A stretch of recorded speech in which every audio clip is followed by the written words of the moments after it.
Welcome, beautiful people, and thank you so much for joining us for another session of this very special event, The Sacred Wound as a Portal to Your Awakening.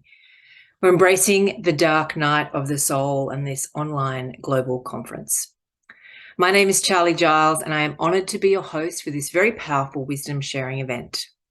Before we begin today's session, I would like to do an acknowledgement to country, which is an Australian Aboriginal custom for when two or more people come together. I would like to acknowledge the traditional custodians of the lands that we are all meeting on today and thank them for their continued custodianship of the many lands, seas and waters that we all have between us. I would also like to acknowledge the elders, past, present and emerging, and thank them for their guidance and wisdom that they continuously provide for all of us. Thank you. Now, today's session, we are talking to a very special guest who I think I could just sit and listen to all day. I'm honoured to be hosting Christina Pratt. Now, let me tell you a little bit about Christina. Christina is an author, teacher, and authentic non-traditional shamanic healer, meaning she works directly with helping spirits within a set of skills, teachings, cosmology, and community that are not appropriated from other cultures or people's traditions. With online and in-person curriculums, Christina is a teacher of exceptional clarity, humour and practicality.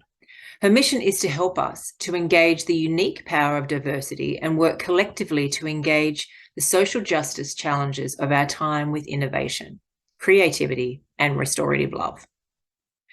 Together we can create a just world where life flourishes and we hold sacred the responsibility to be ecologically and economically sustainable in our every action. Christina is the founder of the Last Mask Center in Portland, Oregon, offering her full live or online curriculum. Her healing services specialize in soul retrieval, ancestral healing, and pioneering new healing forms needed to restore sustainable health in our broken culture. Through in-person retreats, she offers the Cycle of Transformation teachings, a challenging 5-year training in skills, teachings, cosmology, and community. Christina is the host of the international podcast, Why Shamanism Now, the author of the 2-volume set, An Encyclopedia of Shamanism, and a presenter in several shamanic summits, including those for Shift Network and Sounds True. Please welcome Christina Lee Pratt for today's topic, Returning to the Sacredness of Healing in Modern Day Times. Thank you so much for joining us, Christina. I want to kick off the conversation, first of all, with to help some of our viewers who may be quite new to this idea of healing. They know they need to, where do they start? And they've heard of shamanism. Let's start with that. Hi, Charlie. Thank you. I think the first thing that's important, especially since we're two sort of white presenting ladies, the word shamanism, those, who shaman is part of their actual language in essentially Siberian regions, get to define the word. And this is something that is pretty contentious here in the United States, where I'm from, and it should be, because there's a lot of appropriation and this quality also called erasure, which is if I redefine what the word means, then it erases the old meaning. So I just want to lift that up before I say that my intention in my life and what I've done and what has really shaped my understanding of healing is to reach into those specifically defined shamanic traditions, because this is, in my initiatory experience, this is the answers that I received. This is what I felt called to do, and it's the only thing I understood. And that was happening to me in the middle of Manhattan with no elders, no community, no anything. So I was really honestly just doing the best I could to restabilize my life after a very profound experience. So with that said, when I speak about shamanism, I mean it in that traditional sense of a very particular kind of healing, which is rooted in the idea that a person is whole and in community is helped to be a good human by what they learn from their community and by their initiation from childhood into adulthood, which assures a certain standard of behavior. That container then has many kinds of healers, many different kinds of healers, One of those practitioners is someone who focuses on the fragmentation of the soul, things that fragment the soul, things that we respond to by fragmenting our soul or disconnecting from spirit or disconnecting in some way from some essential energy that is ours, would be considered ours in any conversation on one hand, or because of that, because that creates holes basically in our energy body, the intrusion of other energies into that space, which could be our own bad ideas, right? Our own critical thinking, our own really problematic thought that is polluting our internal world, an intrusive energy that is more just looking for a nice warm place to live, right? It looks like an empty apartment, so why can't I squat here? Or something that is much more sort of intentionally wanting something that you as a human being have. So in other words, sees you as food.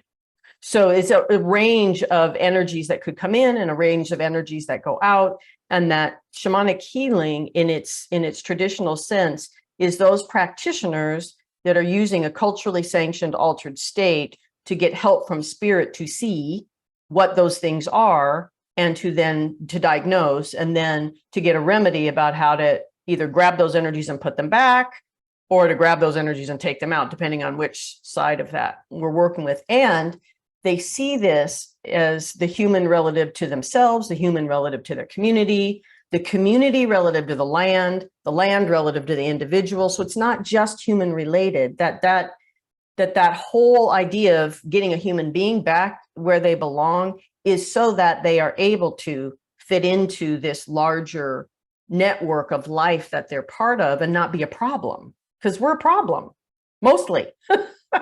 And so it's about restoring and sort of external balance with the whole world, not just the human world, but the whole environment they live in. So it's such a big topic. And I love the way that you have succinctly defined, the process of what a shaman goes through. So thank you for that. And while still addressing the fact that, shamanism, well, it's been around for thousands of years, right? But it's the practice itself that is now becoming, I don't want to say more mainstream, but I guess for someone listening who can be quite new to this concept, but still really understanding what you were saying and the need for that, how can we advise people, I guess, about all these different versions of shamans and what that might mean? It's interesting. Okay, so if we have this imperialist, colonizing, settling arc of mindset, actions, sort of consuming the globe, historically speaking, and damaging, in particular, these cultures, shamanic cultures, animist cultures, indigenous First Peoples cultures. Part of the damage is to damage those that make those cultures strong, like the shamans, is to take them out, basically. And so part of the plan of colonization is you get rid of certain people. Okay, so that belief system and the way of living that comes out of that, and all of the disconnection and isolation and separation that creates the kind of trauma for an individual human being that causes soul loss, which is the fundamental need for a shaman. Now, today, we call that PTSD or trauma. So part of the reason, there is an organic and valid reason that this awareness is this cry of the soul knowing we need shamanic healers. That's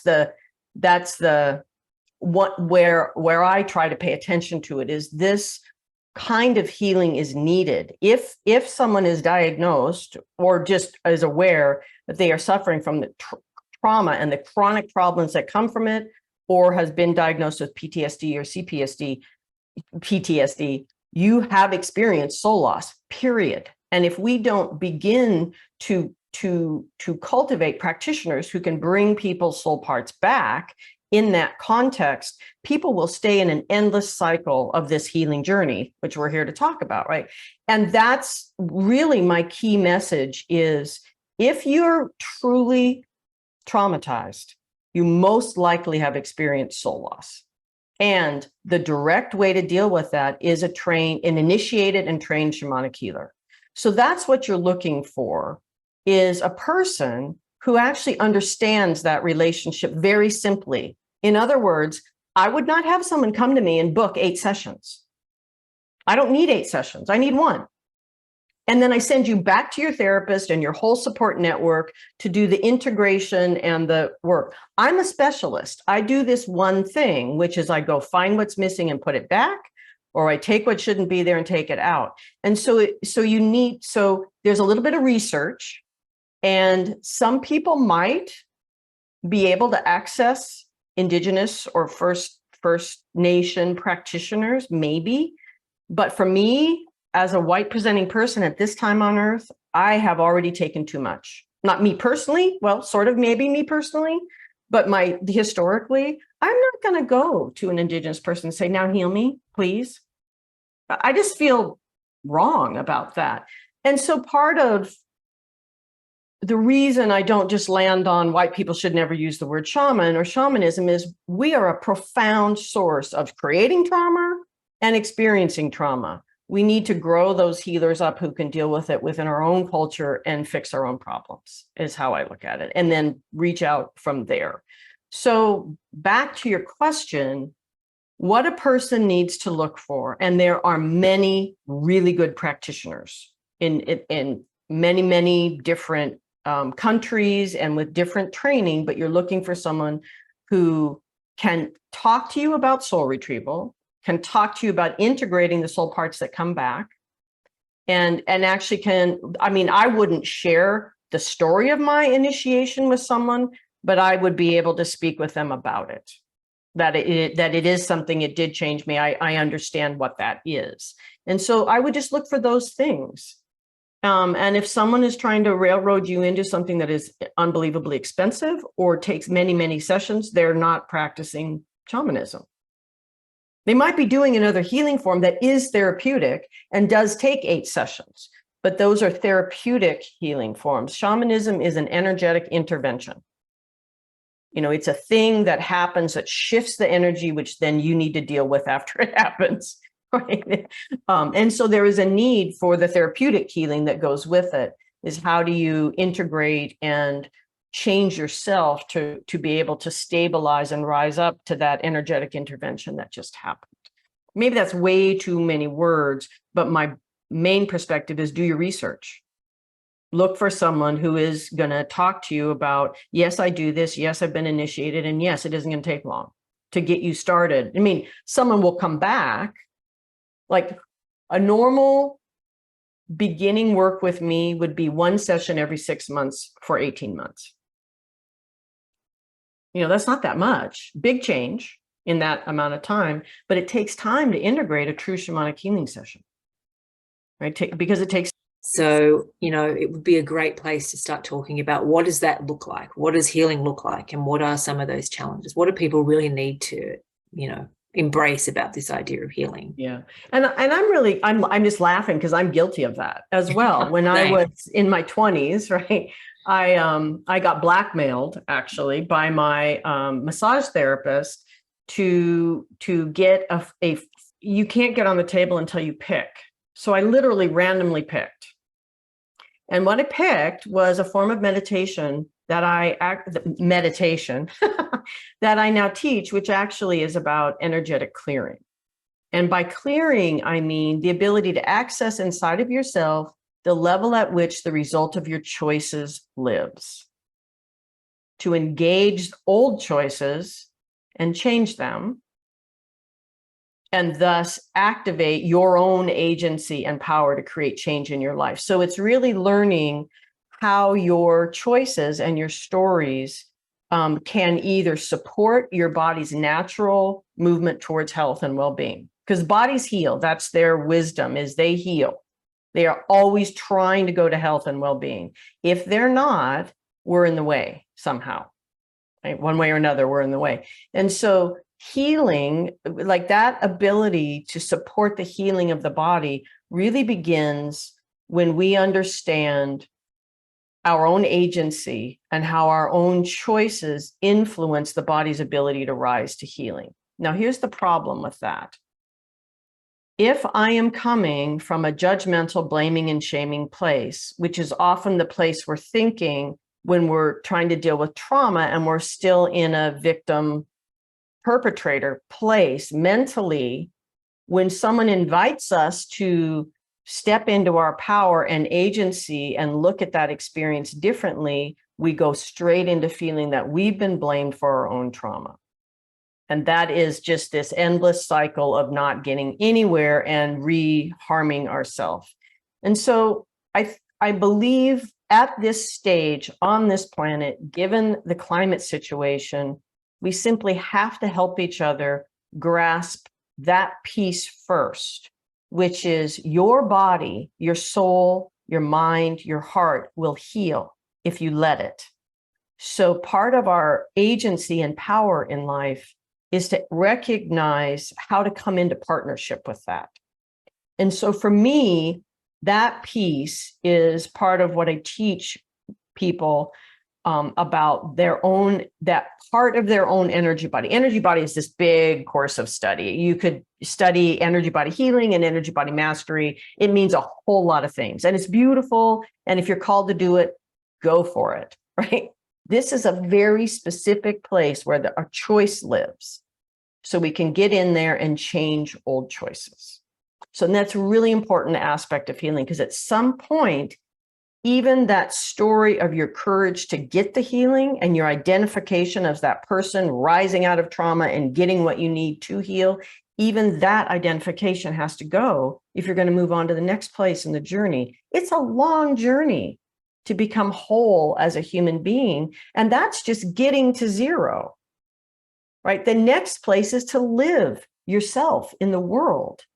And that's actually what was getting shut down when you got traumatized. So it's a path. And so for me, when I first learned, I got blackmailed into this healing form, I learned this really powerful thing about choice and healing. I thought, great, I don't need to learn anything else. This is all I ever need to do. And all I need to do is clear all of these problems that have happened since I got born whole and fine, right? I'll just clear all of this. So what choice can I make in my life to bring all these issues up so I can just start clearing them now that I have this great tool? Now, that was actually a really important thing for me to do in my own healing journey, but it was a year or two before I realized how silly that was.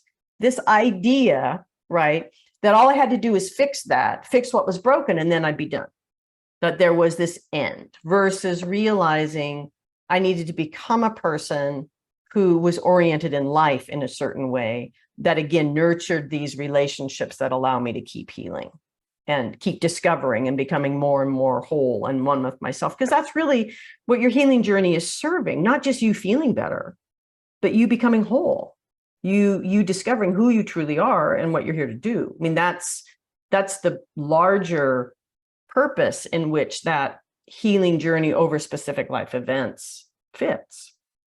And from what you've just explained there is basically the biggest problem that most people get stuck into, right? With the idea that they are broken in some way, that they need to be fixed.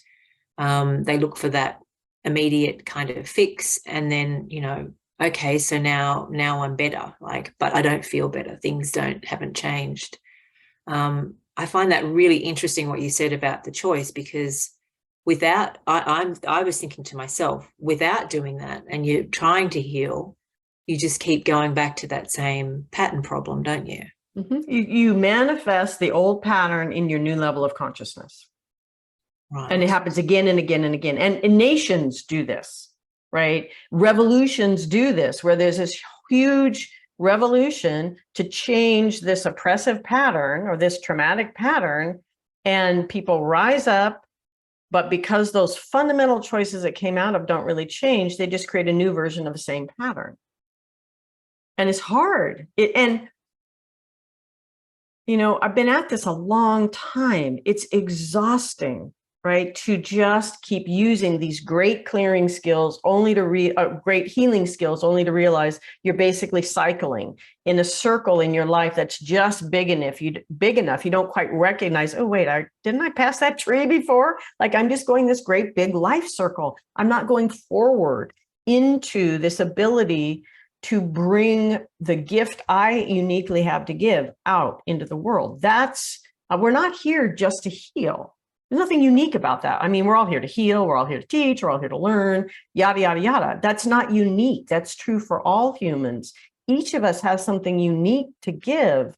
And so the great harm that all of this called trauma does for the world and for humanity and for life is that it keeps people from being able to spend their adult life doing their thing and giving it to the world in a way that is good for all living things, and growing into that and becoming mastery, developing mastery in whatever that thing is that is unique to them, and sharing it with people in a way that inspires them. And instead, we're all just desperately trying to heal from trauma and it's boring, right? At a certain point, cycling through that just gets boring. It's, oh God, this pattern again?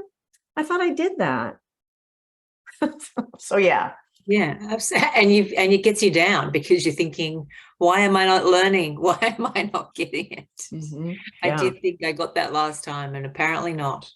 Yeah, it's deeply demoralizing. Yeah. And I want to just also say the business of healing propagates that, because people tend to over advertise what they're offering, and then making the person feel wrong somehow because they didn't actually change it. So now they have to buy the next course, which to me is very much like the old religious pattern, which is, well, you just didn't pray right. You didn't pray enough. You didn't pray to the right God. You didn't whatever.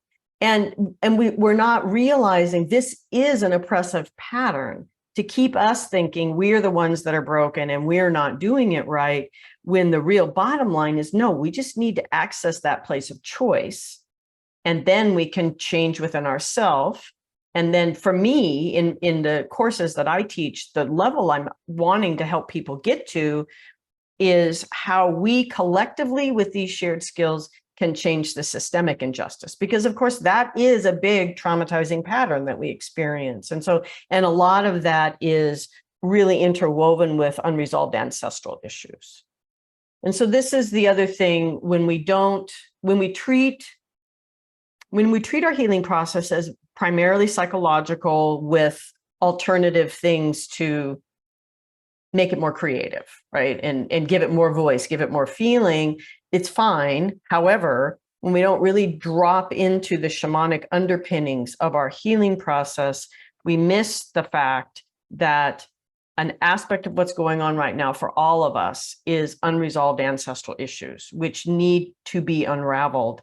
And this is not, there are many collective ways of sort of starting to scrape the surface of that, but it actually takes a fairly decent skill set to get in there and really unravel. I need to get at the origin of why my family suffers from alcoholism and keeps handing it down, or incest, or all of these young men that create suicide in the, families have patterns. We know it. It creates enormous trauma being handed down generationally in families.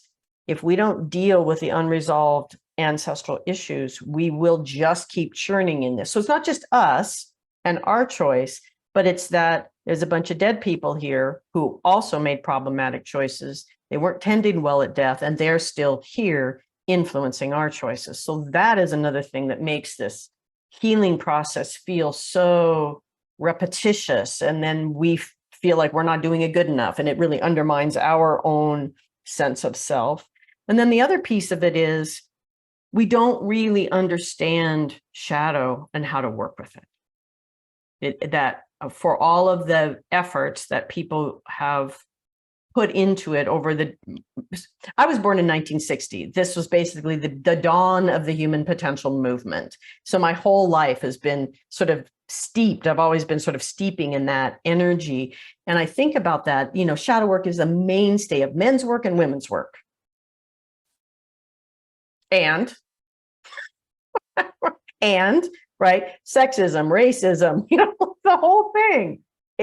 If we were dealing with our shadow, we would be unpacking that intentionally, on purpose, like unraveling, just pulling the thread and beginning to unravel all those nasty, itchy sweaters, right, of all this cultural oppression. But we're not. So to me, that's the evidence it's not working. And shadow work is an essential part of all of our healing journey.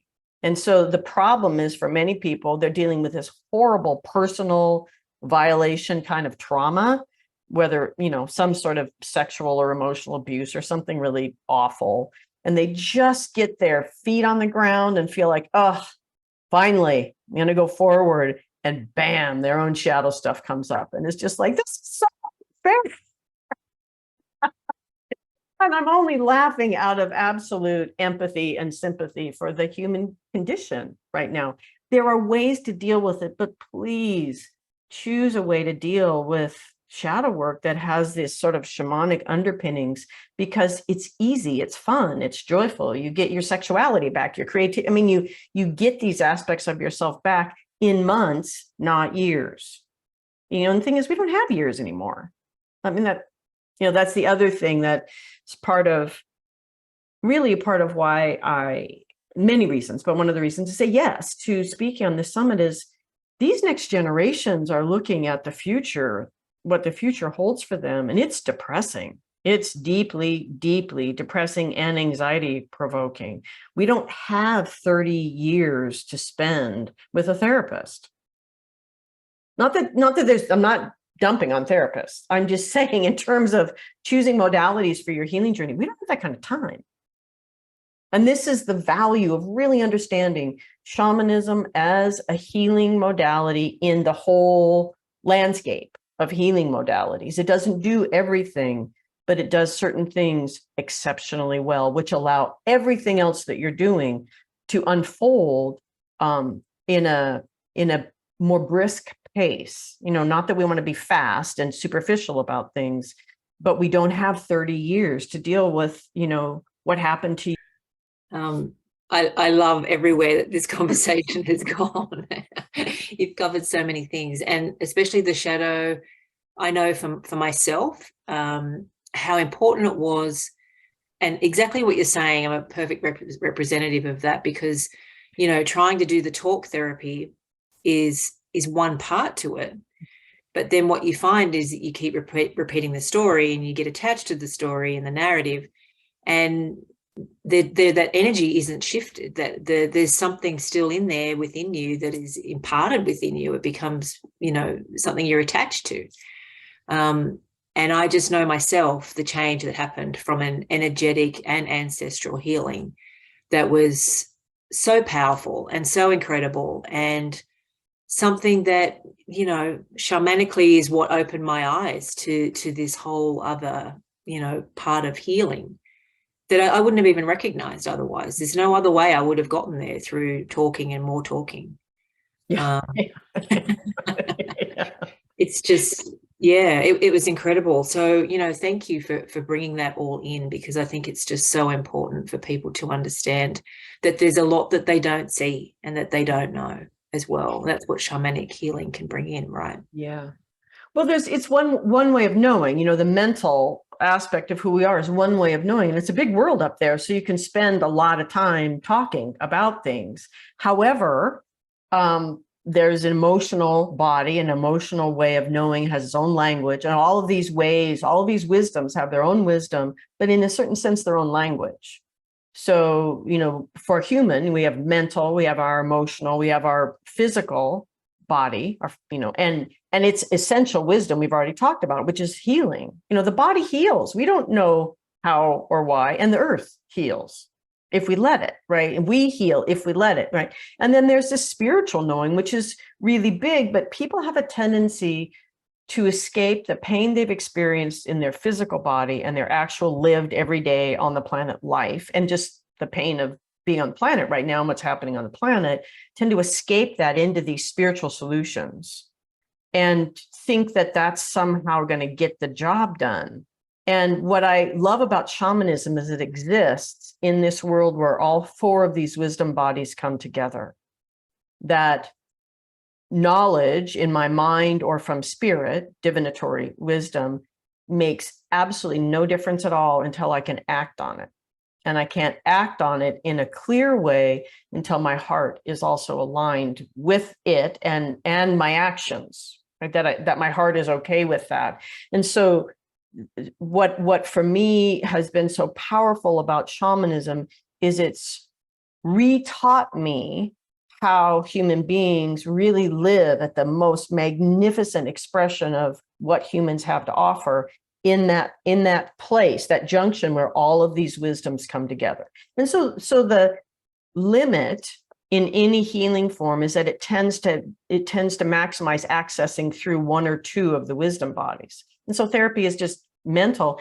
But people tend, in I think a appropriation of shamanism, to stay up here in this spirit world as if all I have to do is these vague ceremonies or rituals and everything will be fine. It's like, it won't if you're not changing the decisions you're making about what food you're buying, how you're parenting, how you're communicating with your neighbor you don't agree with politically. Like, how we are on the world is where that healing takes root. It's how those seeds get planted, is in our actions. And so it's challenging, again, because most of us don't come from a culture that's supporting us in integrating all of those, learning the language of all those wisdom bodies and integrating it. I come from a culture that wants me to stay in my head and shut down my emotions, right? And since I'm over 40, they don't give a shit about my body anymore. Right? So, boring for me. And so I think part of it is, as someone's embarking on their healing journey, is to just go knowing your body and your heart, what they need to heal defines your next step. Like, your need for healing tells you where you need to go. So in other words, often I get with people that they'll say blah, blah, blah, blah on a phone session. I'll say, okay, so that's telling us, that you really need to do that physical practice we were talking about. No, I think I need to go study Reiki. It's like, no, you need to do this thing your body is asking for. You need to start swimming every day or every other day or whatever the body needed to heal, whatever. No, I think I need to go do, and this constant avoiding the next step, because it's the only step that matters. And this has taken me so long to come to understand, is the only step that matters is the next one, and taking it as fully as you can. You don't need to know about step 97. There will, and the other thing is, as you were saying, there's not just 3 steps. It's not like I do 1, 2, 3, and now I'm healed, and now I'm unbroken, and I can just go live my life. Right? There are many, many steps here on this journey of being a human, and it's really important to not hate step 3 because it's not step 17 or 97. Right? At the same time, if you delay taking step 3, you'll never get to step 17.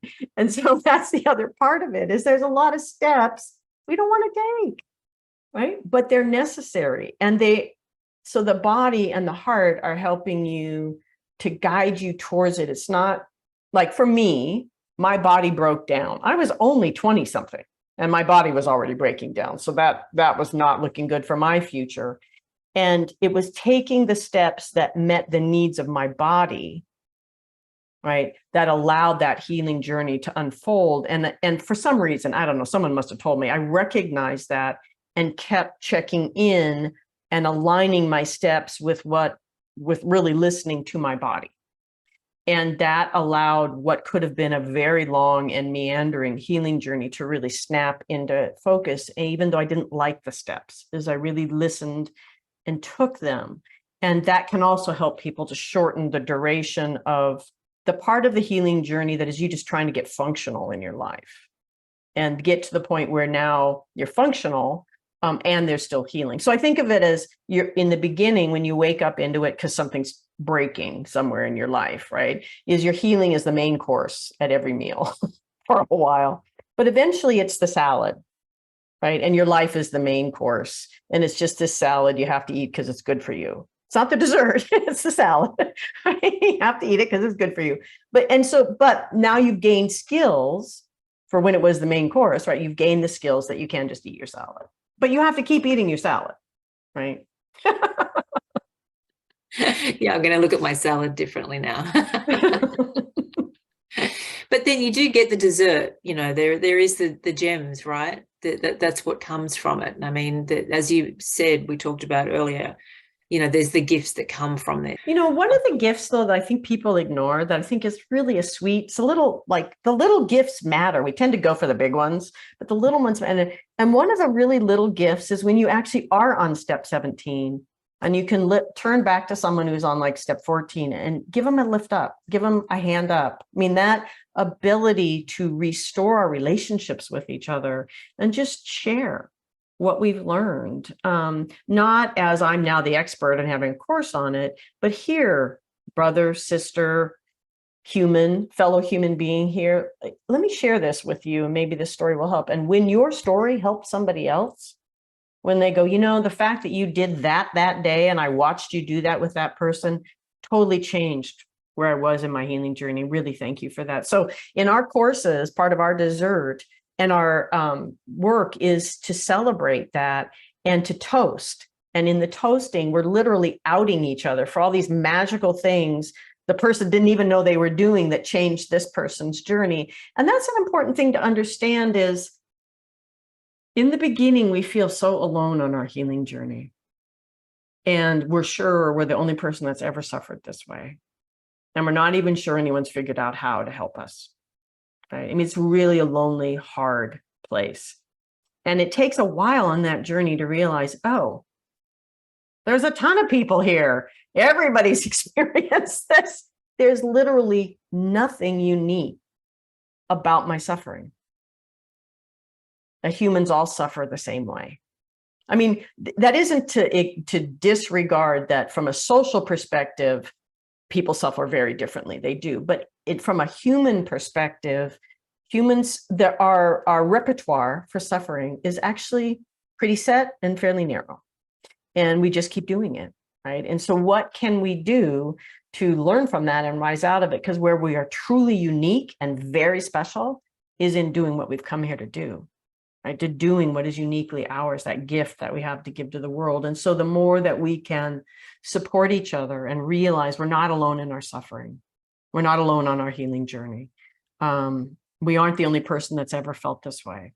And there are people to talk to, and there are people that are a few steps ahead on the path and can help you move along. The more we get out of this one-on-one idea, like I need to keep this secret with my therapist, the more we move away from that paradigm, because that is such an oppressive paradigm.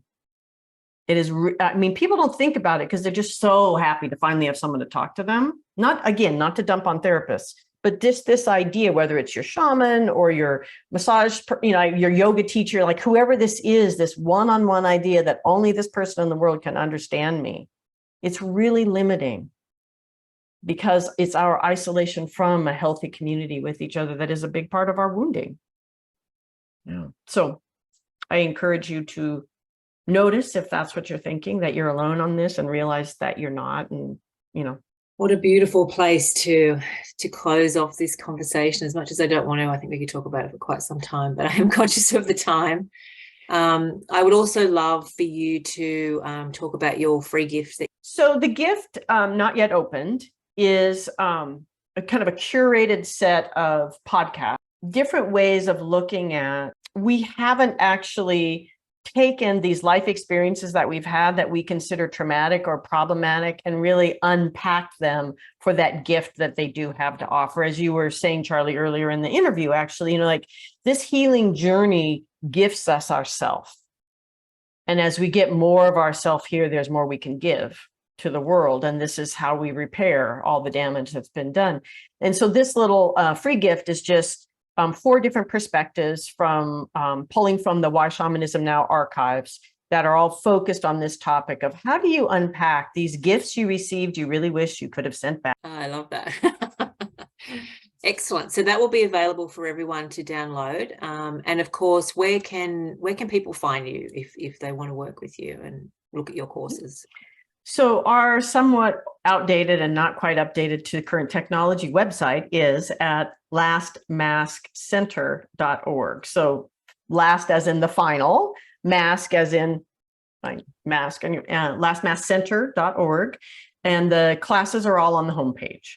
And there are online classes and in-person classes. You can also access me there through for healing sessions. And then you can link to Why Shamanism Now, which is a whole archive of free podcasts, like, I don't know, 500 hours of free podcasts. So there's lots of resources there. And that's also the best way to reach me. Thank you so much, Christina. This conversation has been amazing. I know that it will definitely resonate with many of the people who are listening today. I strongly recommend look up Christina's website. There's some amazing resources on there. She's got some great courses as well. Thank you so much to Christina. Thank you to all of you who are watching and listening today. And we'll see you in one of the next sessions. Thank you. Bye for now.